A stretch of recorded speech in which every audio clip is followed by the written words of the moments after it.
Hello friends, welcome back to the mini video guys and my YouTube channel guys. Today friend we are going to upload guys how can we forget guys our Bluetooth headphone to our Infinix phone device. Friends we have connected guys any Bluetooth device and friends now you want to forget guys, you don't want to use the device with your phone. Friends you have problem with the device, so how can you forget? After forget guys you can connect again and guys you can use without any problem.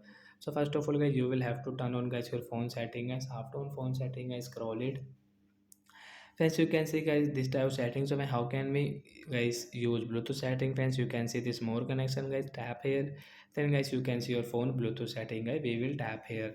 So as you can see guys, we have connected guys this Pre-tone BT company headphone. So my right side icon guys, tap here. So friends, you can see this icon, so I will tap here. So when this icon is device name icon, so friends you want to change guys your headphone device name, so friends you can change from here. So if we will click on guys the forget option. After forget guys we cannot use guys, so we will off our Bluetooth setting.